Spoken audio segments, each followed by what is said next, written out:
throws right side. Yes! Touchdown and a dagger! He looks, he hits, throws the right side, knocked away! He's got Cobb at the 10 to the 5 and a dagger! Has your mental health ever suffered at the hands of the Green Bay Packers? Then this is the show for you. Welcome to Today in Titletown, the safest space for Packers fans. I am your host, Griffin, and I'm joined by my co-host, Braun. We are back to talk about the Packers' season-ending loss to the Detroit Lions, a few days removed from it. If you didn't listen to our last show, we recorded that right after the game. We were very emotional and very raw with our reactions to that game. But now we're a few days removed. It's settled in. I think I'm beginning to enter into off-season mode. Braun, are you in that space yet? Hey, Griff. Yeah, the mode I've entered in is deep, dark abyss, rock bottom mode. So that's where I'm at. I think a lot of people would relate to that. I related to that probably about 48 hours ago, but I've exited the abyss. No, things are looking up in terms of just, days removed from the tragedy.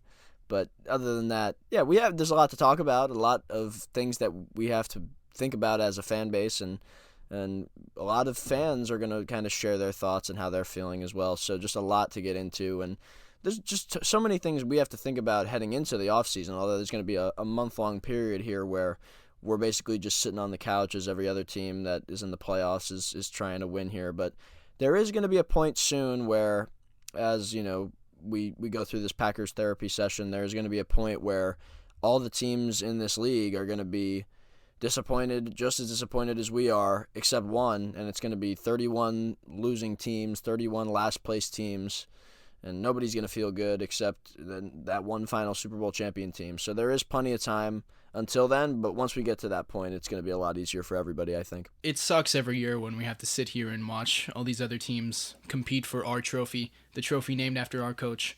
It sucks. And it's every January of my life since 2015 is highlighted in my memory by a traumatic Packers playoff loss. And I'm getting real sick of that. And it's like every year is like a flashbulb memory. Like, where were you on 9/11? Where were you when the Packers lost to the 49ers in 2022?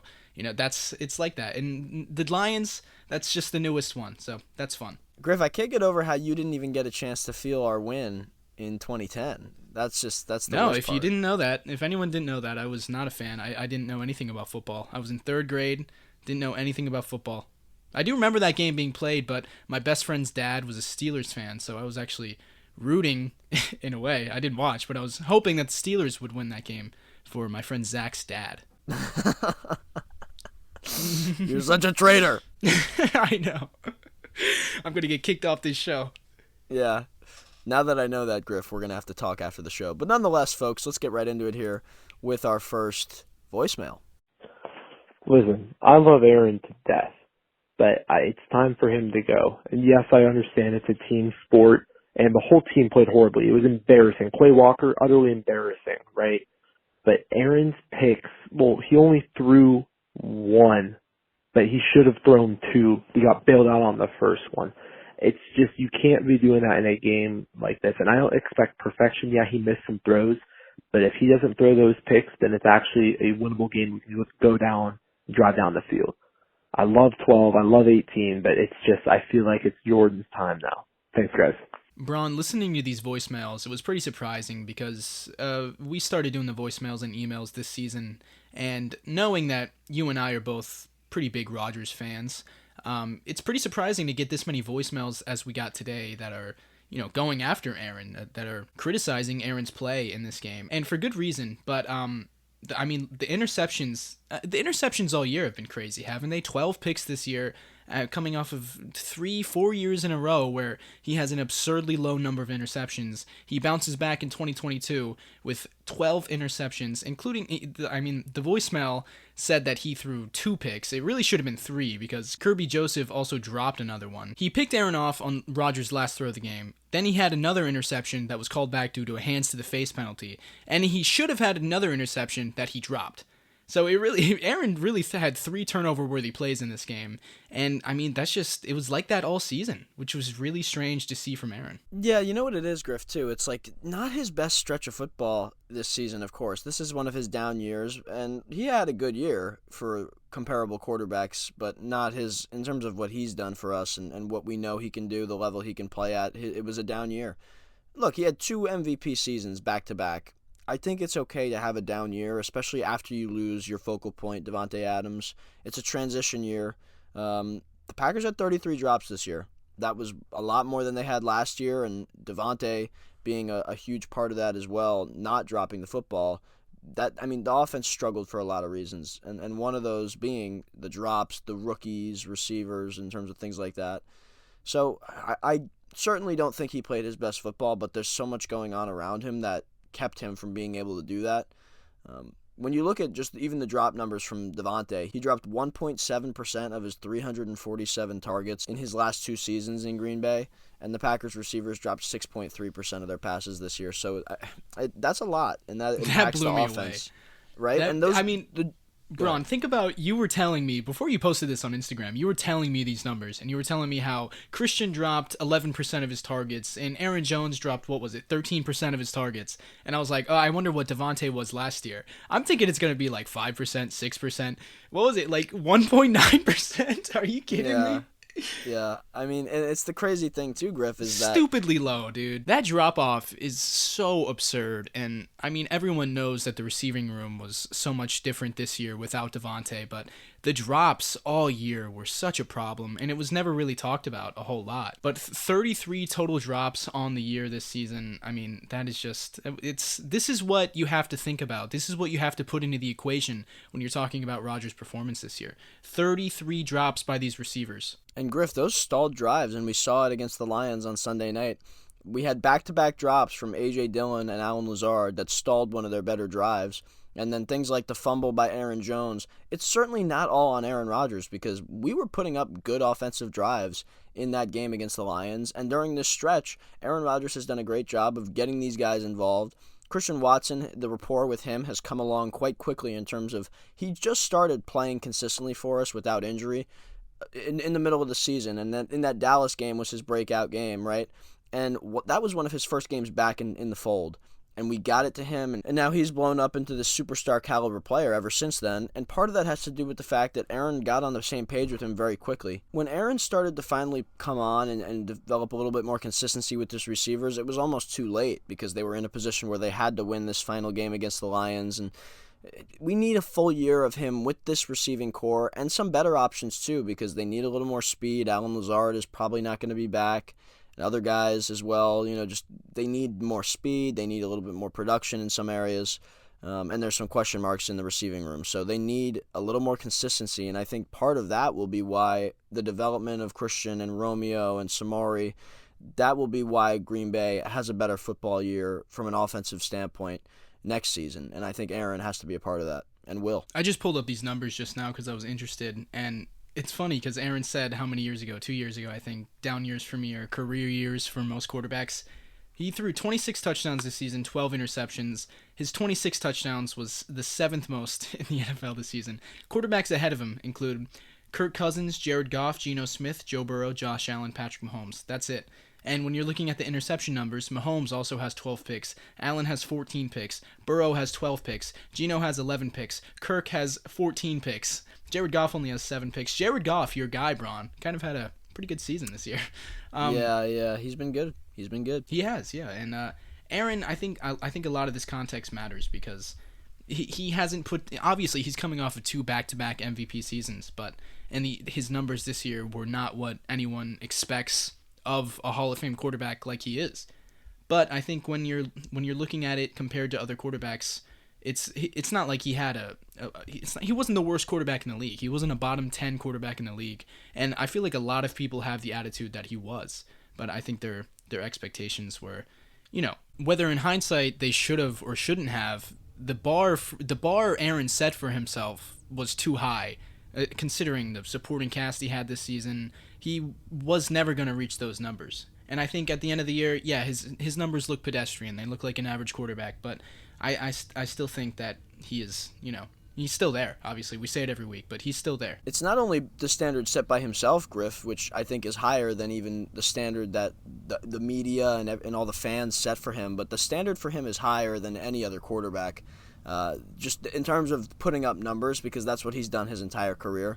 From a numbers perspective, he just does it at the highest level, and everybody expects him to win MVP every year because he's won MVP more times than anybody in the current NFL. So it's tough to live up to his standards that not only, like I said, not only he sets on himself, but are set for him by everybody else.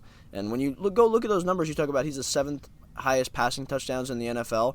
And this is the guy everybody wants to move on from, our own fan base. It's just these are the kind of things that blow my mind, and you have to take a step back, I think, and remember what he's done in the past, remember what's going on around him and what went on around him all year long, and then look to the future and think about what could be different and how things could kind of return to the way it's always been, which is Aaron playing MVP football for us, if the right supporting cast is around him. And I think hopefully through some development of our guys that we already have and some additions we could bring in at some point somehow, I think that could still be a strong possibility. Just talking about this game against the Lions, though, which is what this voicemail is trying to get at, the interceptions were weird, and I think a lot of people agree that Rodgers played really poorly in this game, and I think he had one of his worst games of the season against the Lions, and it helps the narrative that some people buy into of Rodgers can't win big games. Rodgers chokes in the fourth quarter against good teams in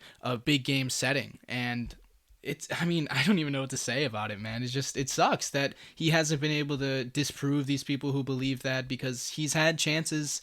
And that last throw, the interception, the one that counted, I think that was one of the worst passes of his season. I think it's one of the worst passes of his career. I think that would be in his all-time lowlight reel. That ball to Christian, who is blanketed on the play. He just doesn't see Kirby Joseph for the third time that game, and it comes nowhere close to Christian, has no % chance of being caught. And it's in the worst moment, too. It's his last throw of the season.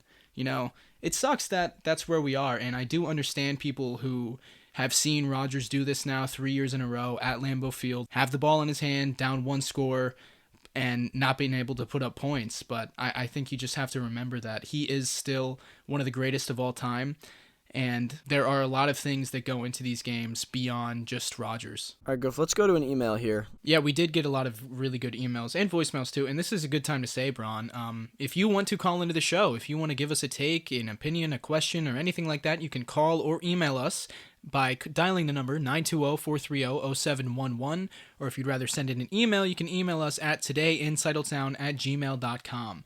And the next time we do one of these shows, you could get featured on the show, like Jude will here right now. Jude sent us an email saying, roller coaster and upsetting. That's all the words I can sum up for the season as a whole. Having a record of 4-8 with all the major media counting us out, the team with a lot of demand from rookie players somehow brought excitement to a season most counted done for. You love to see the Christian Watson story rising like a phoenix out of the ashes from the Cowboys game moving forward. This season really makes you wonder what could have been if Devontae had stayed with us. I'm glad that Jamal Williams has found success with the Lions organization, becoming the rushing touchdown record holder. Now to AR-12. This loss, this season, the sole Super Bowl win, and all the NFC Championship games lost, it is extremely saddening to see him go out like this, if this was his final game. Big offseason coming up. Jordan Love saying he doesn't want to sit anymore, Aaron seeming like this was his last time on the field tonight, and with our salary cap almost non-existent to make big moves, you might think extra hard on what's best for the organization. Can the team really make that jump in Rodgers' limited time left? Dedicated Packers fan, Jude.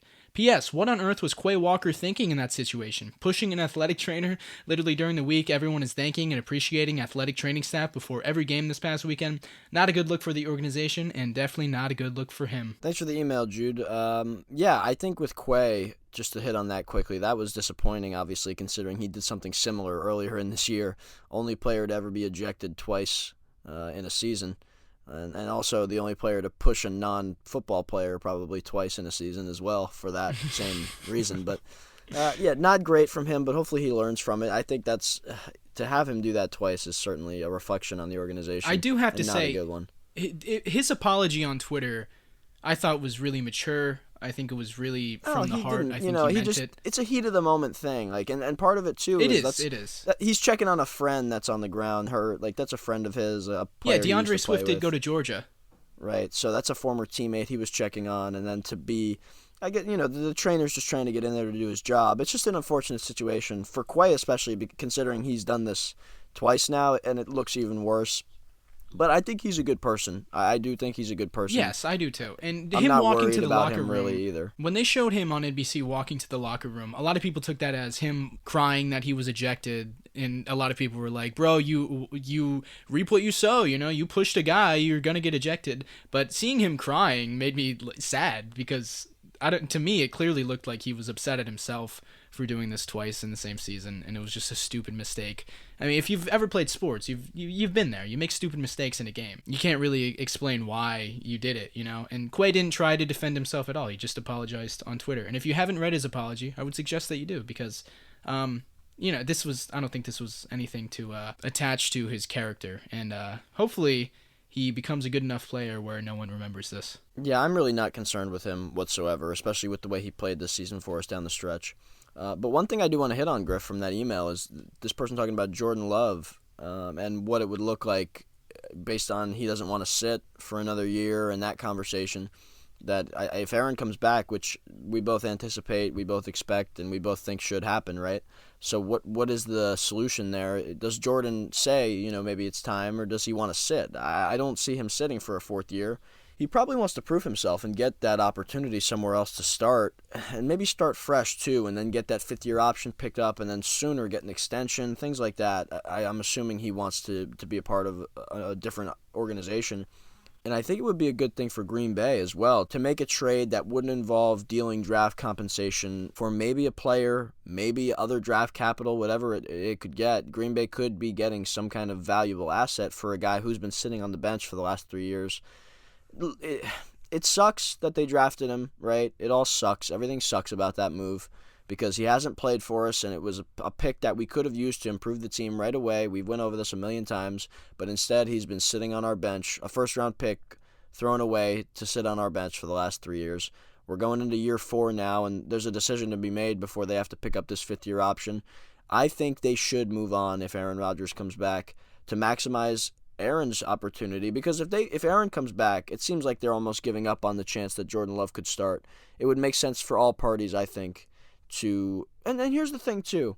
Brian Gutekunst spoke about having Aaron Rodgers and Jordan Love on the roster at the same time, and at one point earlier this year, he said that was very difficult to envision. His exact words. And that's, to me, telling, because how could you? Jordan needs an opportunity somewhere else, and I think he has earned that, but I also don't think the Packers should move on from Aaron Rodgers just so Jordan gets that opportunity, because Aaron Rodgers is too valuable. The potential of him winning us a Super Bowl is too important, and there's nobody else in the league that's available.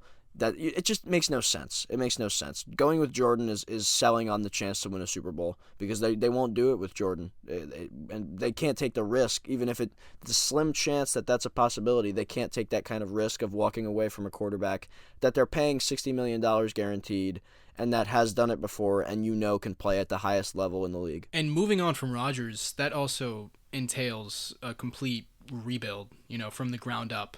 And we were one game away from the playoffs. Yeah, and we've been one game away from the Super Bowl 2 years ago. We were a couple games away from the Super Bowl last year. It all comes back to 2019. That 2019 season that Rodgers had, Brian Gutekunst was betting on the decline of Aaron Rodgers. He was proved wrong. Rodgers wins the MVP in 2020 and again in 2021. And I think it would be a very stubborn thing to do to commit to Jordan Love, because last year, with the extension that we gave Aaron Rodgers, we committed to Aaron Rodgers. And so it's kind of hard to commit to both your quarterback that you traded up for in the first round and the back-to-back MVP that you extended and gave an average of $50 million per year to. And I think it's interesting when you think back to 2019, a lot of people, that was a bad year for Aaron. 2018 was a bad year for Aaron too. Again, relative to his previous seasons, not relative to other quarterbacks in the league, but relative to his previous seasons, 2019 was a bad year for Aaron. But you have to think, Devontae Adams was not the player he is now. Devontae Adams is a guy who has literally improved every single year he's been in the NFL. Even this year, he still looks like a even better player, you know? And in 2019, he was not at that 2020 or 2021 level in 2019. And he was injured. He had turf toe that year, if you remember correctly. And so who was the number 2 receiver? MVS and Alan Lazard, and Devontae wasn't an all-pro at that point. I think that explains a lot of why Aaron's numbers looked so bad that year, relative, again. And so that's when Brian Gutekunst and a lot of people were advocating for drafting a quarterback, and we drafted a quarterback, and a lot of people were in support of that. And then Rodgers comes back in 2020, 2021, and now we get to 2022, where once again Rodgers' numbers have declined, and a lot of people are ready to move on to a different quarterback. And I think it's the same mistake that people made in 2019, honestly, because I think if you surround him with more talent, if you get better pass catchers around him, I think he still has MVP potential in him, and obviously he still has Super Bowl potential in him. Well said, Griff. Let's shift to the next voicemail. I'm calling in. My name's Keaton. I'm 17 years old, calling in from Canada an hour after the Packers just lost to the Detroit Lions, and I cried real tears after Aaron Rodgers and Randall Cobb walked off the field for what I believe to be the last time. And since I was born in 2005, I've only seen this team with Aaron Rodgers and the expectations that he set for this team ever since then. So I have no clue what I'm supposed to expect without him. And it's just not the same, even if it's for better or for worse.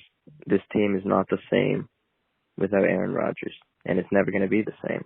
Everything he did for this franchise is why he's the greatest Packer of all time. But it wasn't enough. We only got it done once in 2010, and then everything past then has never been enough. And seeing that come full circle to an hour ago where he walked off the field for what I think is the final time, and I'm sure me and millions of other Packer fans cried just the same as I did. I don't know what to expect next season, but I just know that Green Bay Packers football is never going to be the same. Keaton, I think, Braun, is in the same boat as you and I. He's a bit younger than us, but I mean, for me, you know, we talked about how I didn't start watching football till 2014. I have never thought about this team with any other quarterback than Aaron Rodgers. You know, I've never seen them play an extended period of time with any other quarterback. And so Rodgers, the thought of him leaving, you know, we talk about how he's going to come back next year. He's not going to retire. They're not going to trade him. We don't know for sure. He could retire tomorrow and completely blindside you and I, and he would devastate us. And that could happen. And the thought of that happening is incredibly depressing. And watching him walk off the field with Randall Cobb, I did not cry myself, but I kind of wish I did. It would probably make me feel better, less numb. And it was really a sad sight watching the two of them walk off the field. You know, Rodgers puts the arm around him. It was definitely an intentional thing for them to do. You know, Mike Tirico kept mentioning that during the national anthem, all throughout the pregame process, they were locked arms. And that does kind of make you think. And then you mix that with his comment to Jameson Williams about, like, I'm going to hold on to this one when Jameson asked for the jersey. Like, there is a slim chance, a non-zero chance that we did see Aaron play his last game in the NFL. Well, Griff, the more I think about the walk down the tunnel and the thing you mentioned, the locking the arms, they do that every game. They lock arms before the anthem every game. And then the walking down the tunnel thing, Rodgers talked about that as that was a spontaneous, they saw each other, just give each other a hug. Rodgers doesn't know what Cobb's going to do. Cobb doesn't know what Rodgers is going to do, you know? I mean, I don't know if neither of them are set saying they're going to not play again. I think Cobby actually could definitely play, and as well, we both think Aaron's going to come back. And I think that those decisions are probably mutual. Whatever the decision is made by Aaron is probably going to be Randall. You know, I'm sure they'd have him back, especially if Rodgers comes back, and Rodgers is going to want him. I see no reason why they wouldn't bring Cobb back, So to me, I really don't think he's going to retire. I posted a clip of Aaron talking, and I'll read the exact quote. He says here, "It could be time to step away, but I could take some time and say, no, man, I need to get back out there and go on another run." And when he says that last line, he has this grin on his face when he just even starts thinking about going on this other run, another opportunity. It just excites him, and you could tell. He doesn't seem like he's going to go out. He talked about wanting to end by winning a Super Bowl, and he probably still feels like the opportunity is there to do that with this team, with the growth and a little more consistency of the receivers and some of these other things. He talked for the last couple of days. He's had conversations with the team about the direction of the group and the plan for the offseason, probably with a lot with Brian and Mark and some of it with Matt LaFleur as well. Those are the things that I think are going to... They're trying to convince him to come back. Brian wants him back. He signed him to this massive contract, and he said it wasn't for just 1 year. He committed to him for 3 years at least. There was a 3-year extension, and he wants him back. Matt desperately wants him back, and I'm sure Mark wants him back as well. That's why they signed him to this new deal. So to me, I think they're going to convince him to come back. They're going to show him that the direction of the team is one that's headed towards playoff contention and Super Bowl possibility once again. And I look forward to that. And then they'll bring guys like David. They'll make sure he's back. He's under contract. Mason Crosby, they'll re-sign. They're going to get Randall Cobb back. They're going to bring those guys like Mercedes, make sure he comes back. Those are the things that are going to be important to him. They're going to do those things, and we're going to get another shot at this thing. I'm sure of it. Then they start to talk about what do you do with Jordan Love and those other things that could benefit the current group in a big way. Yeah, all those were great points, Braun. And I learned, last year we were in a similar situation with Rodgers, where last year I was honestly convinced that he had played his last down as a Packer. I thought he was going to retire. Otherwise, I thought he'd be traded. But Braun, if you remember, you were adamant that he was going to come back in 2022. And I remember calling you delusional. I thought you were insane. And so I'm kind of done questioning your Rodgers, your ability to read into what's going through Aaron Rodgers' head. I think I'll know when it's time. I do. You'll know before I think him. I'll know just like he'll know. I can tell. There's just something about... I've done a lot. Look, I've spent years and years. What is this going to be? We're 7 years in here, Griff, or this might be, 8 years doing this at a high level and getting to know what Aaron Rodgers is like on a daily basis, watching every single word he puts out into the public eye. I mean, you get a sense after a while. And Griff, you've got that too, but I just think I almost obsess over it in a way because our chances of a Super Bowl hinge on it, hinge on him being the quarterback. And I don't think that's crazy to say. So I keep a very close eye on everything he says, and to me, based on everything I've heard him say, based on the sense that I get, to me, I think he's coming back. I'd be shocked if he's not back. And just look at all the facts. Again, we'll talk about you could sit here and talk about the $60 million he's got guaranteed next year. I know what goes on through his head. I know what he's planning to do. And there's other times, just a couple weeks ago, during the midst of our run, he was talking about what it would be like to commit for another year or 2 or 3. So to me, he's already not even just thinking about past just this year. He's thinking about what it would be like to play for 2 more years or even 3 more years past this current season, right? That just ended. So all these factors kind of pull into the thought for me that he will be back. And I look forward to that. And I think every other Packers fan should be ready and excited about the chance to run back a group that was close here towards the end to making the playoffs, got hot at the right time, 1 game away from getting in, a tough loss. But the talent was there, the cohesiveness was there, they started playing complementary up until that final game. I feel like they're a couple players away, not 1 player away like they were in 2021 when they had Devontae. Now they're a couple players away, but I think they can probably attack those positions of need and get it done. I feel good about the group going into next year. It's just tough coming after this loss right now, thinking about how heartbreaking it is and how close we were again, and to have to go through multiple months of this to get back to where we want to be again. There are a lot of people who are ready to move on from Aaron, of course, like every single offseason. There are a lot of people who are ready for it to be Jordan Love time. And I think that if they had started Jordan Love after the Philadelphia game, or if they'd seen him play more than 21 dropbacks, which is what he had this season, and he looked as good as he did in that second half of the Eagles game, then there is a little bit of a conversation to be had there. But just Aaron Rodgers is a Hall of Famer. He just won 2 back-to-back MVPs, but there were people who were ready to move on last year when he was the MVP. So clearly that changes nothing.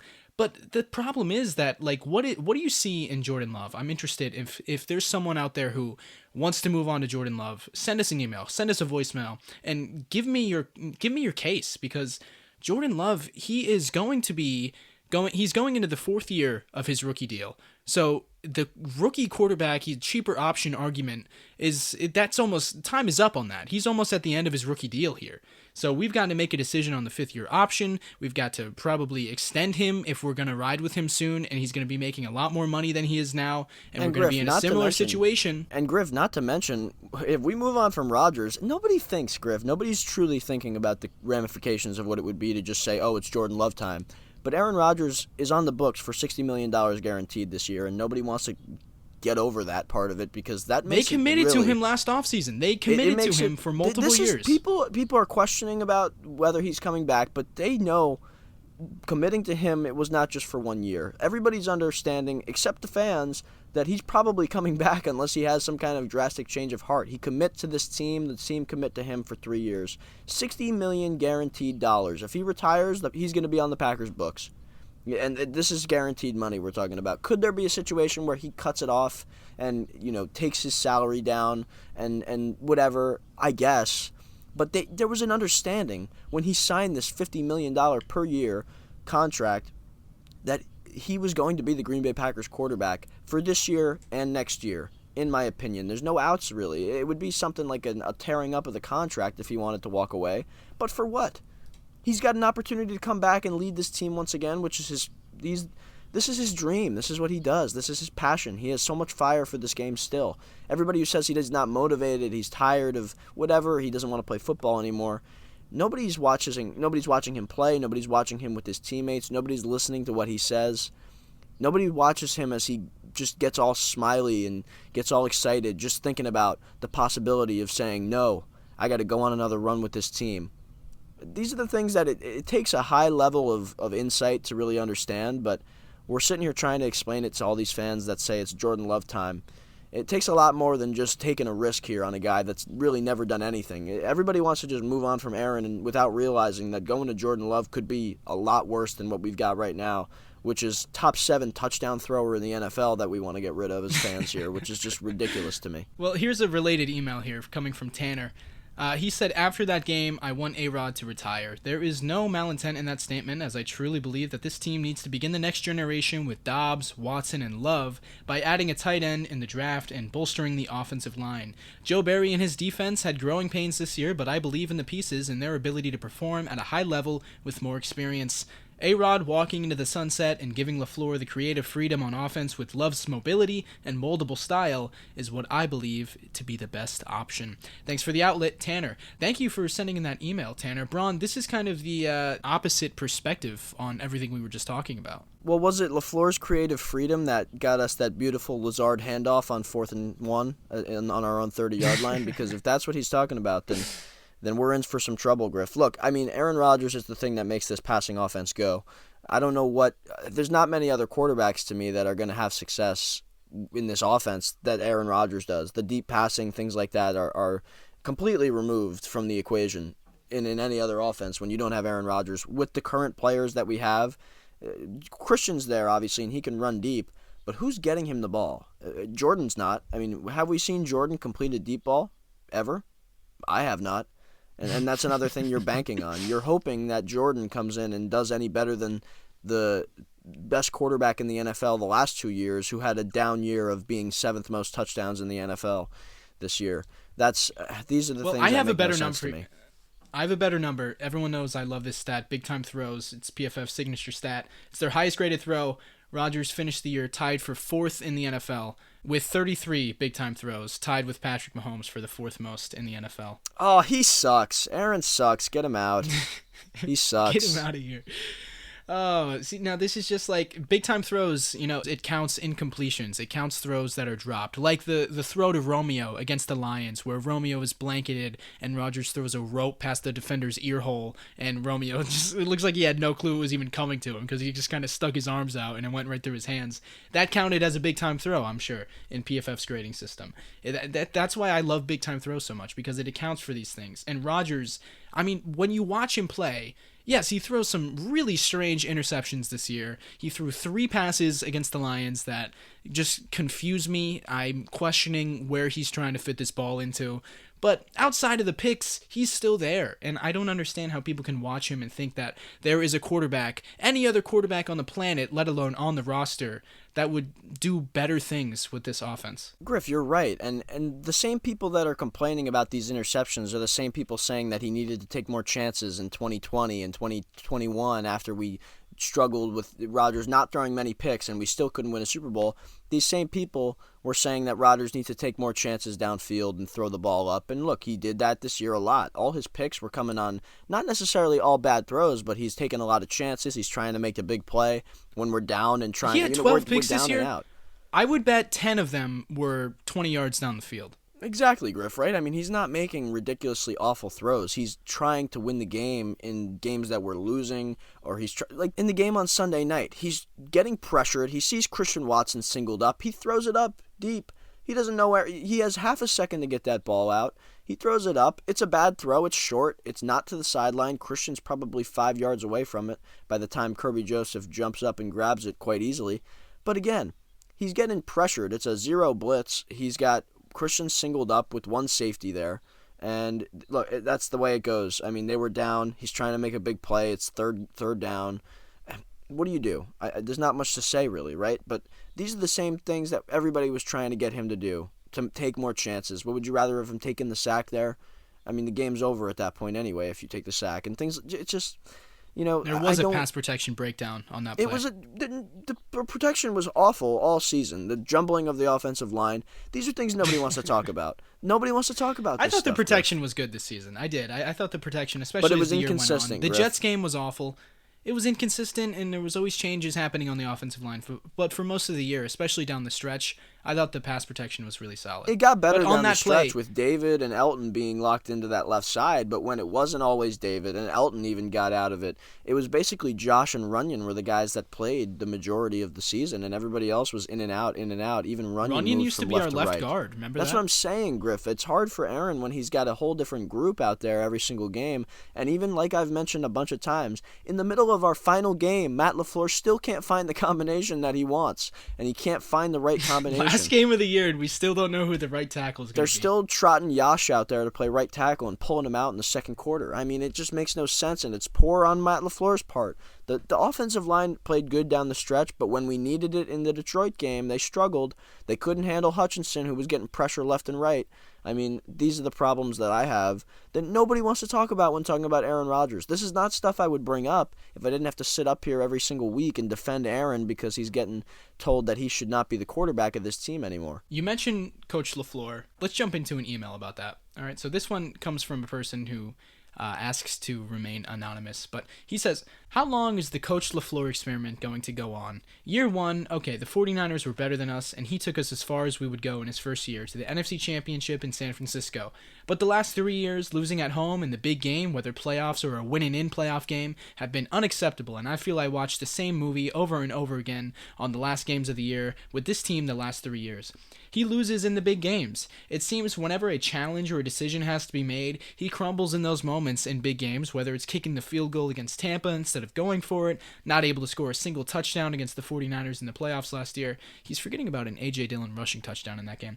But anyways, the email continues. Going for it on our own 30-yard line in the first quarter last night against the Lions. Oh yes, and all those were home games. It seems he shrinks at moments when we need him to lead. If your quarterback is getting blitzed to no end, have a running back or tight end stay in the block and slip them out to the flat. Give him a better safety valve option. Then you have a 1st and goal from the 6-yard line on the opening drive and come away with a field goal. Have 5 or so plays that you know you'll score on.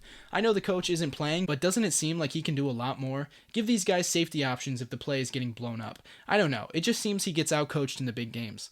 I also feel he's very undisciplined to his players. Quay Walker's behavior, Rasul Douglas throwing a punch that cost 15 yards and 3 points. The discipline comes from up top, and it doesn't seem like Coach LaFleur handles it very well. He's a passive guy, and that's fine, but you can't have your players acting like this throughout the year. It came back to bite us this year. Players also take on their coach's identity. Look at Dan Campbell's identity the Lions took on, or Coach Dayball's identity the Giants took on. What is Coach LaFleur's identity? Feels like we get punched in the mouth every year in the end and get pushed around. Yes, his record is amazing, but it seems he can't get us over that steep hill, a big playoff game, for the last 3 years. 3 years of this nonsense. He has a Hall of Fame quarterback. Very frustrating. Lot going on with that email, Braun. Yeah, I mean, there's a lot of good points in there. And something somebody said to me the other day that LaFleur always talks about how you treat every game the same and you treat it like any other week.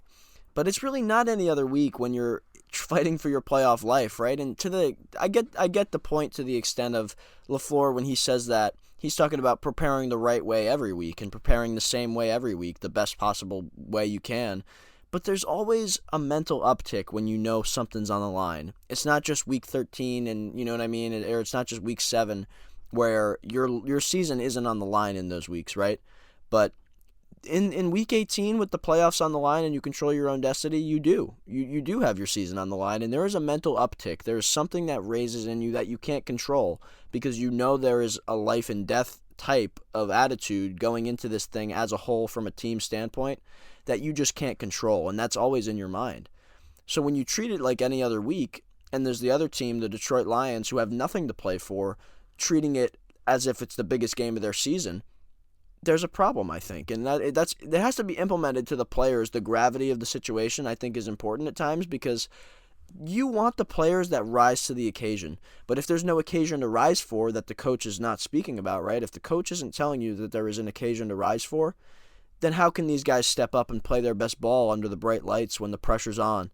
That's what Aaron does best. That's what these other guys do best. I think there has to be some level of recognition that this is a massive game to get into the playoffs and have a chance to be football immortal and win a Super Bowl. Those things have to be relayed to the players, I think, so they can understand the gravity of the situation, and that elevates their play. And I think the best players and the most important players, the guys who help you win a Super Bowl, understand that and then emphasize that to other guys in the locker room and take advantage of that as well.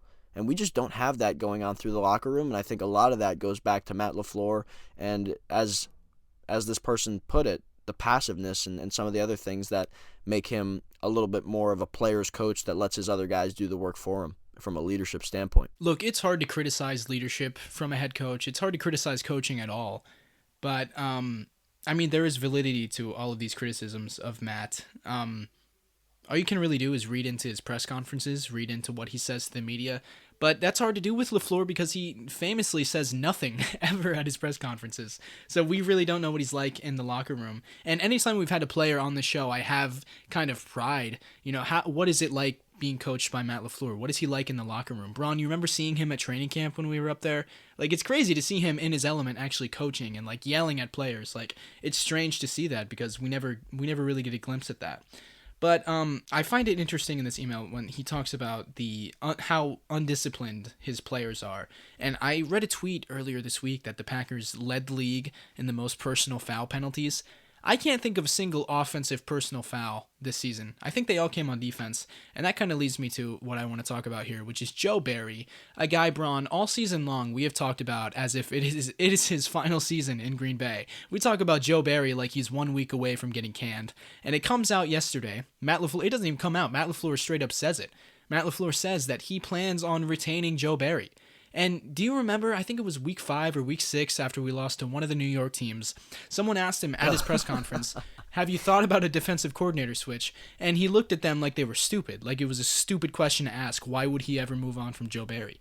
And I guess we should have looked into that more because it was kind of the same thing yesterday at his press conference when someone asked him the same question. And he answered, no, I don't expect any staff changes. And that includes the defensive coordinator, who has been kind of the antagonist of this Packers team all year. No, actually, for the last decade plus, I'd say. But and it's Joe Barry.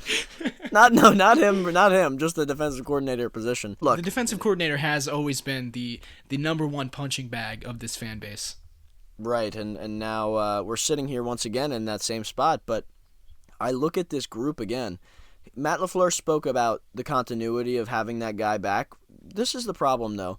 Joe Barry once coached an 0-16 Detroit Lions defense, which is always something you want. We really don't talk about that enough. We don't. And then now, this is his third defensive coordinator stop. He's done it with 2 other teams. And if he gets to his third year, as Matt LaFleur anticipates, his words, in Green Bay, if he gets to his third year, it would be his longest tenured job as a defensive coordinator in the NFL.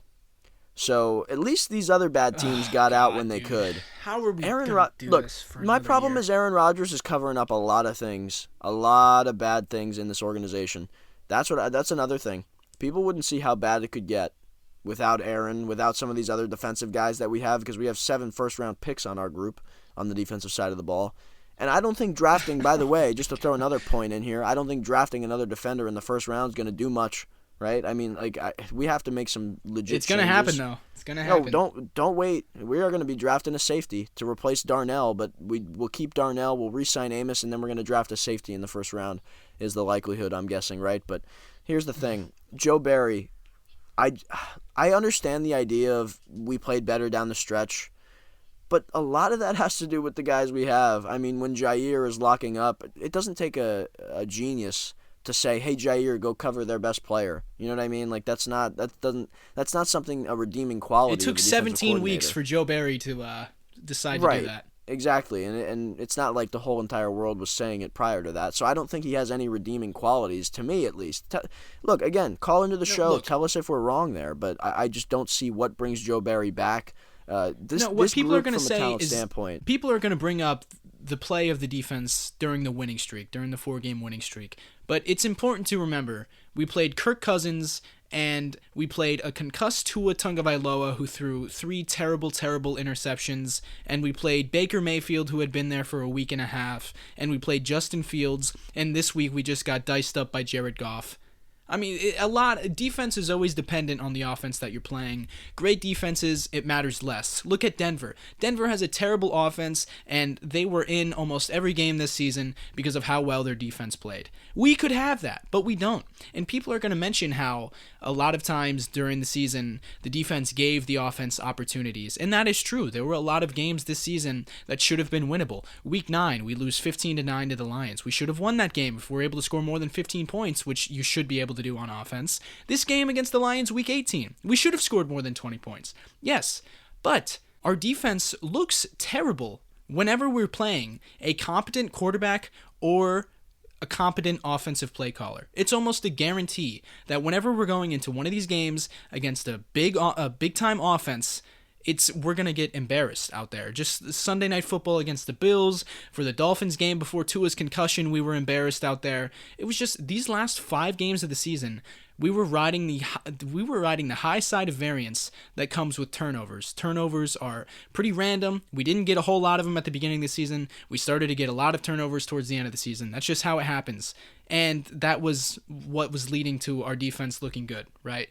But I don't think that's something you should attribute to the defensive coordinator. I don't think that's anything Joe Barry did. I think it's just players make plays sometimes, and that's what happened with the defense the last month of the season. And and I've seen people mention that the defense was not as bad this season as the offense was. First of all, you're wrong by pretty much any measurement you look at, whether it be EPA per play, yards per play, points per drive. The defense was worse than the offense was in terms of NFL rankings. But also, look at the talent on either side of the ball. Look at the investment that has been made on the defensive side versus the investments that have been made on the offensive side, which comes down to Aaron Rodgers, a cheap contract for Aaron Jones, and a trade up in the second round for Christian Watson. Those are the only investments we have made on the offensive side of the ball at the skill player positions. On defense, how many first round picks do we have? How many big time contracts do we have? How many highest paid players at their position do we have? And Jair Alexander and Kenny Clark,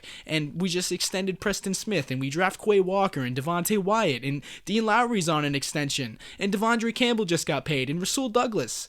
I mean, the defense was expected this season to carry this team to the playoffs, to a winning record, to Super Bowl contention, while the offense took a step back. That was what was supposed to happen, and that Griff, didn't happen. I have to interrupt and there's you no here. excuse for that not to happen with the talent that is out there. And Griff, let me also point this out. The way that defenses are played in the NFL today, it's all very basic. It's very uniform. There's not many differentiating qualities between this defense and that defense.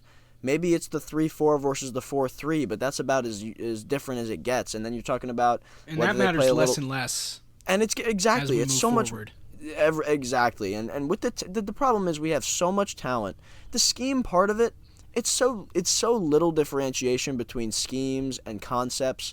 It's really about creativity that we do not have. Right? We lack that entirely on the defensive side of the ball. There's no less creative defense that I've ever watched than this Joe Barry group. At least Mike Pettin got exotic with some blitzes when he rarely threw them out there. But you know what I mean? It's just those are some of the things that we have nothing going with Joe Barry. He literally just runs out the defense and puts on the Madden Send playbook. Quay Walker on a blitz. Did Quay Walker have a sack this year? He blitzed too much for my liking. But then that leaves the middle of the field open. It's just I'm so sick. I'm so sick, Griff. And I just don't know what they can do if they're not going to bring in somebody young and creative. And they're going to keep old Joe Barry, and I don't know how they can expect to improve. I just don't know how they can expect to improve. There's just so little they can do to improve that group other than revamping the coaching staff. I mean, Adding that's the even only more way talent. to me. And let's add another first-round pick. Let's make it 8 and then see if we get lucky. There's only so much say. you can do. There's only so much you can do. And the thing that drives me crazy is two things. On offense, play action is an easy cheat code that just leads to better efficiency on offense. Just running more play action, as simple as that. Running more play action, faking a handoff. It's just that easy. You're probably going to be more efficient on offense. It's the same thing on defense with two things. Disguising your coverages, meaning whether you start the play with single high safety or two high safety, ball is snapped, and then you rotate either one. And pass rushing stunts, stunting your defensive linemen. The Packers had the fewest amount of stunts run this season on the defensive line. Good thing, right? And when you watch this team on tape, there is so rare to see any kind of bluff coverages at all.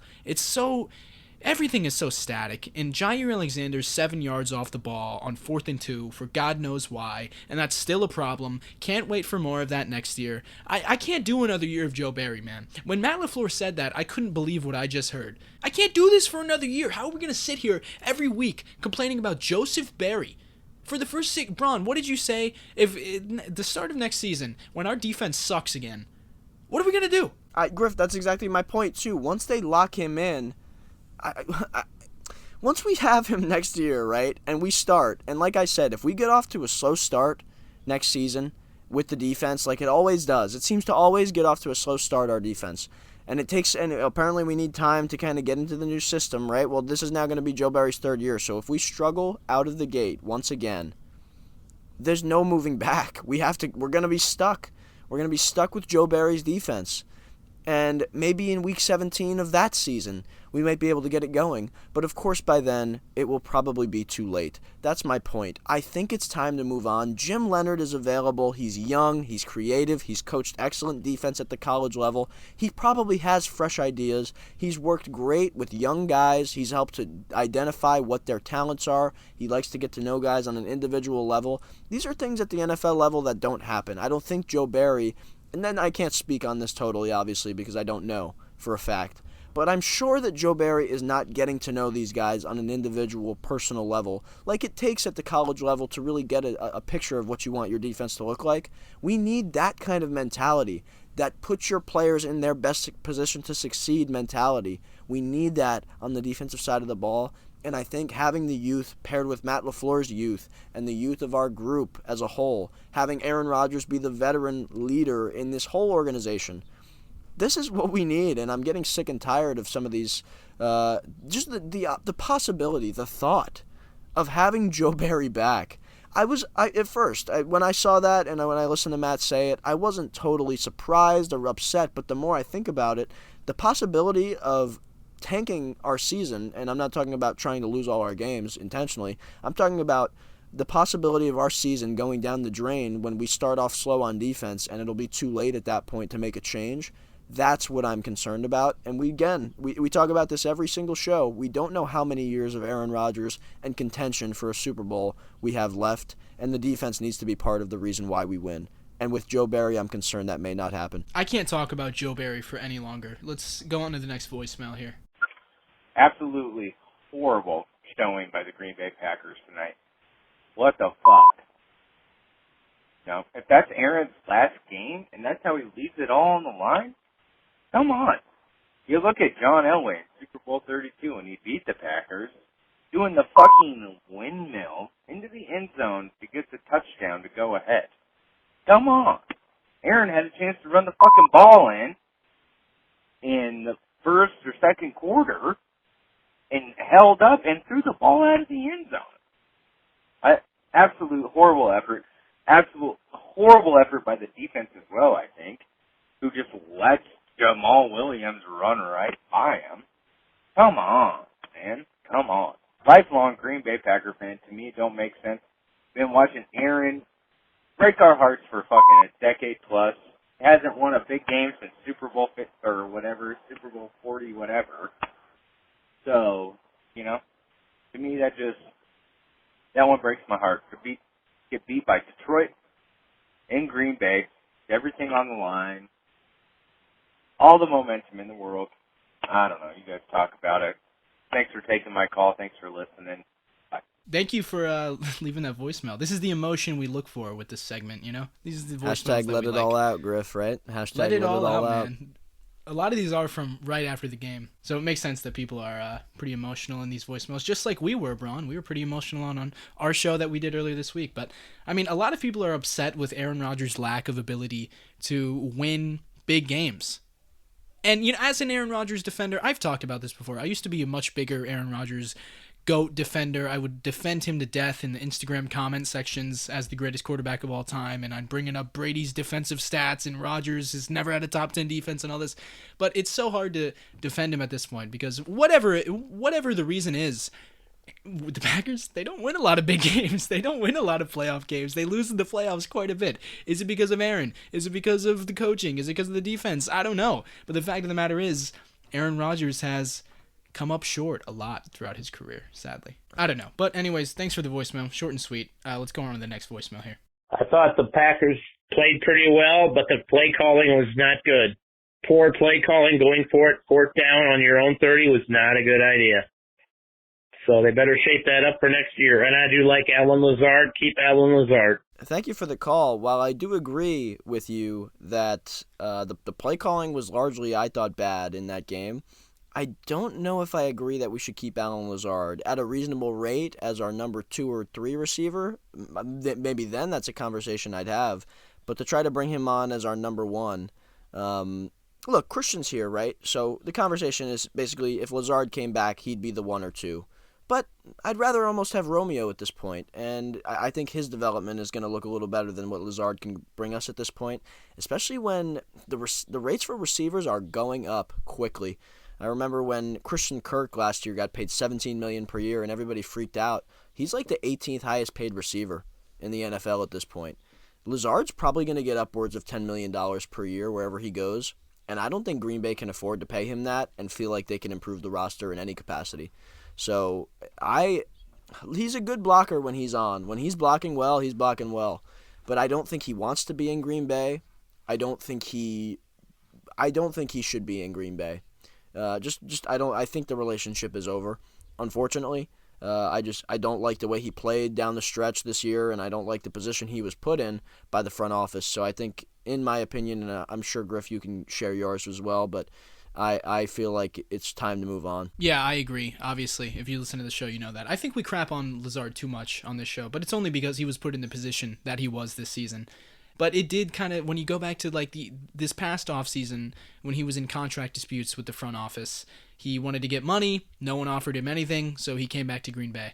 I don't know. It just felt off all year. And the effort, that's a whole nother, it's a whole nother conversation, whether you can judge a player's effort from our position as viewers of the game. But his effort at many times this season did look poor. And he's never been my favorite player, and I think it is time to move on. And I don't know, doesn't he feel like a Chicago Bear? Doesn't this feel like a guy that the Bears would give $10 million to?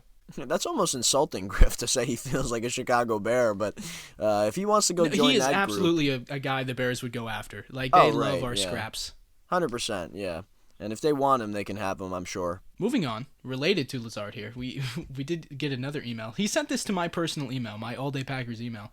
Wrong email, but I'm going to read it regardless because it sounds like he listened. He said, this is from Clark, he said, how can you guys not address the fall off of Rodgers' play? And we've talked a lot about Rodgers. We actually have addressed it quite a bit. We have. How can you guys not address the fall off of Rodgers' play? I'm the biggest Rodgers fan there is, but there's no denying that he was average at best this year. The worst thing we could do is trade Love. 4 years in the quarterback room with Rodgers, the heartbreak of not taking a wide receiver when we took Love. You guys just want to trade him away and let some other team reap the benefits? Come on. down. Don't cap on Dylan and Lazard and all these guys without mentioning that we paid Rodgers $50 million a year to be an MVP. He was far from it. It would be insubordinate to trade Jordan Love and start over. And sent from my iPhone. Yeah, I mean, we have talked a lot about Rodgers and his decline this year. And the other thing, too, is this show, we've talked enough about it. And the one thing, too, is that they paid him $50 million, but not to be the MVP. They paid him $50 million to be the quarterback. They did not surround him with enough talent to be the MVP of the league. He had Devontae Adams last year and the year before that when he won MVP, and once that move was made to trade him, I think the MVP ship was probably sailed unless he way overperformed, which it was impossible with this group because he had no consistency. The starting receiver for this team on day one, Sammy Watkins, was cut in the middle of the season. I mean, how good God. That? And they're paying nobody to play. They're paying nobody more than $3 million to play receiver for this team. And how are we expecting anybody to win MVP with that kind of supporting cast? Just look at those price tags alone. No one would win MVP in this offense. Nobody People could. want to talk about how Patrick Mahomes is about to win MVP the year after he loses Tyreek Hill. Look at what the Chiefs did for Patrick Mahomes, man. And I hate being one of these guys because I don't want to be one of these guys. But look at what the Chiefs did for Patrick Mahomes. He already has Travis Kelce, who would be like the 5th best receiver in the NFL, and he's at tight end. And they add Marquez Valdez-Scantling. They bring in Juju Smith-Schuster. Middle of the season, they trade for Kadarius Toney. They signed Jerick McKinnon, who has been fantastic for them. Especially out of the backfield catching the ball. Like, they've just got so many guys that they've given. They drafted Sky Moore in round 2. They drafted Sky Moore? Are you kidding me? They did what we did. We draft Christian Watson, and that was our move. That was the best move we made. That was like the 5th best move they made at receiver this year, and that was the best move we made at receiver in the second-round draft pick. Our big move was signing Sammy Watkins, and then we drafted Christian Watson, which has been great. Christian Watson was great for us in the final half of the season, final quarter of the season, whatever. But in the stretch of games where we needed it most, and we lost 5 games in a row, we did not have the proper receiving talent out there. We cut Amari Rodgers and Sammy Watkins, which is almost a third of the guys we went into this season hoping to contribute with. And now we have guys like Christian who are going to develop hopefully, and Romeo who are going to develop hopefully, but they weren't contributing at the highest level through this entire season, and they just weren't ready. And the Chiefs, a team that actually knows how to operate a front office in supporting its quarterback, and Patrick Mahomes is getting paid just as much as Aaron, right? If only a little less. He got veterans. He got our second best receiver last year, Marquez Valdez-Scantling, and we were left with Lazard, the draft picks, and Randall Cobb, who was probably our best receiver this year before the rookies came on. Randall Cobb is always thrown in there in this conversation. Because he's a bright light. He's the one bright light, and that's a guy Brian didn't even want in the first place. Randall Cobb. That's a guy Brian didn't even want. Rodgers traded for him. It's pathetic. I can't believe we do this every week, but it just gets worse and worse as we lose more football games, and you can inexplicably look at this whole thing. I just don't understand it, and I never will. Another point, Griff, I thought of this the other day. Everybody on the planet mocks us receivers in the first round of the draft every single year, yet we never address the position for the last decade, and every single year people continue to mock us wide receivers in the NFL draft because everybody on the planet realizes it's the biggest need on our football team every single year, except the Green Bay Packers front office. They're the only person, the only people, the only general manager who doesn't see that we have this massive, massive hole on our unit, yet we continue to not address it year after year, and then also expect Aaron to win MVP and win Super Bowls. So somebody explain that one to me. Come up with something intelligent to say about that, and then come on the show and give us a call and talk about it, because that's something that I can't explain, and if somebody else can, please do let me know. Not only do people predict us to take a wide receiver in the first round of the draft every year, but anytime a wide receiver is available via trade or gets released, we are always the betting favorites for that guy. DeAndre Hopkins is rumored to be available via trade this offseason, and of course everyone's projecting him to go to Green Bay, and Odell Beckham Jr., it always happens with OBJ, and every single receiver for the past 10 years has always been the betting favorite to go to Green Bay, and it never happens. Everyone in the world realizes how you have to build an offense in the year 2022, except Brian Gutekunst. It's maddening. It's because I think he's a good general manager. We talk a lot of crap about him, but I do think he's a good general manager, and I do think he's managed this team well overall. It's hard to win 13 games 3 years in a row. But just this one Not when you have Aaron wide Rodgers, receiver. to be fair, Griff. People don't like to talk about that, but not when it's a lot easier to win when you got Aaron Rodgers handed to you as a GM. And Devontae Adams. And let's not forget, the one time a wide receiver was on the market, an elite wide receiver was on the market, and Green Bay got involved was when we traded Devontae Adams last summer. That's our only involvement. That was the only time we got involved with a giant, incredible, elite wide receiver. It's traded us our trading best away one. a guy. Oh, good Oh, God. the Packers How need would a we wide support receiver? this team? Let's trade our only good one. Let's go on to the final email here. This one comes from Megan. She says, as much as it pains me to say it, this season proves to me now more than ever that we just need to move on. Oh boy.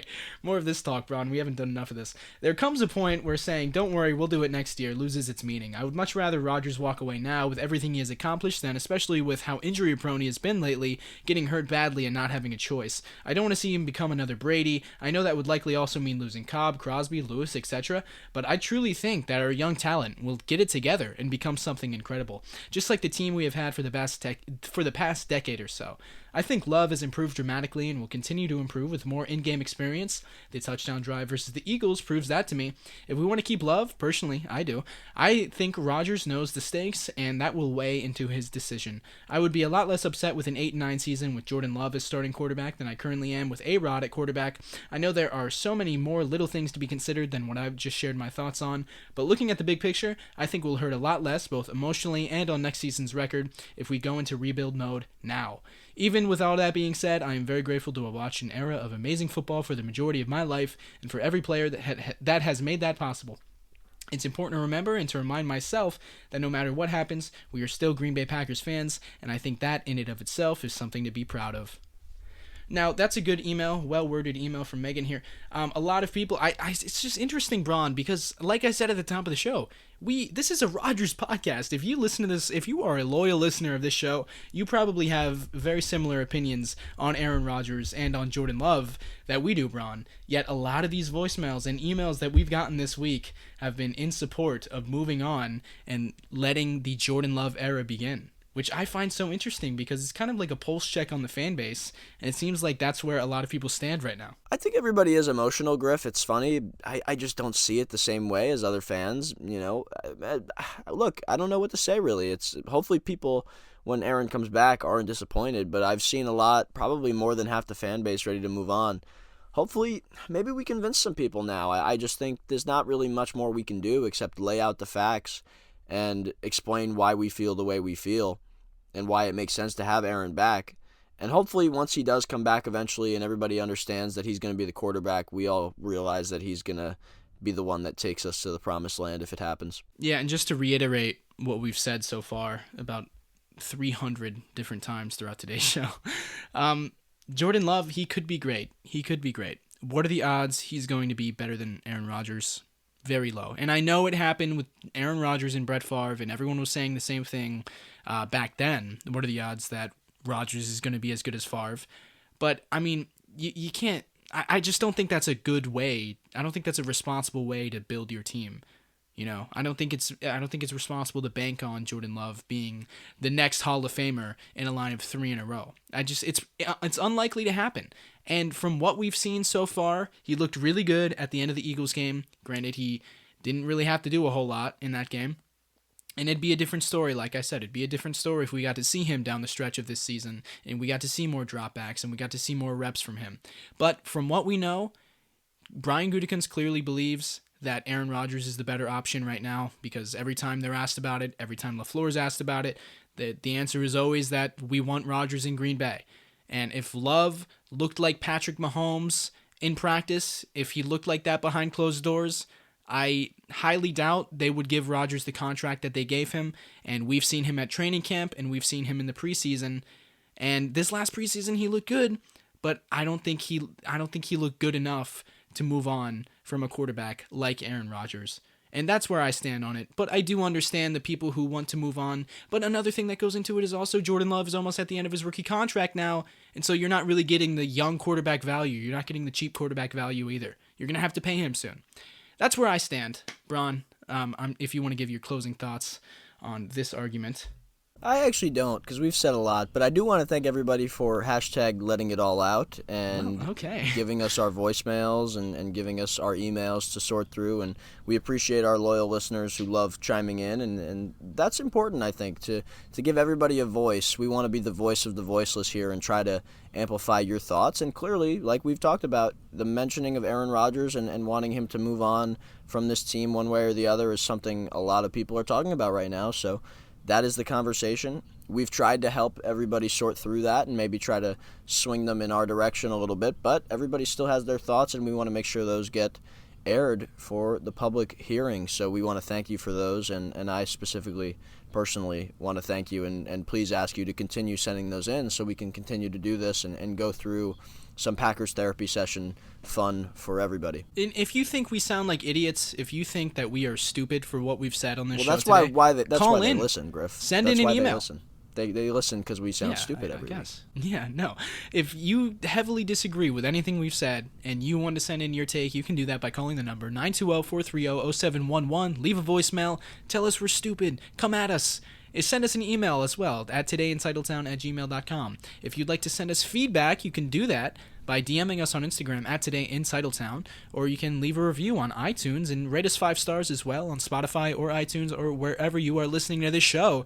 It is much appreciated. You can follow me on Instagram at AllDayPackers, follow Braun on Instagram at Lambo.Leapers, and we will be back throughout the course of this entire offseason covering everything, including, I think one of the next shows we're going to do is going through every single player on the roster, reviewing their season, talking about whether we want them to stick around in Green Bay, whether we want them to move on, and that's going to be a fun show because we have there's a lot of players to go through, a lot of controversial players that a lot of different people have different opinions on, so that's going to be a fun show. Looking forward to that one. Turn on the notifications so you don't miss an upload, and that is everything. Thank you so much for listening. Go Pack Go. Thank you for listening, everyone. Same time next week.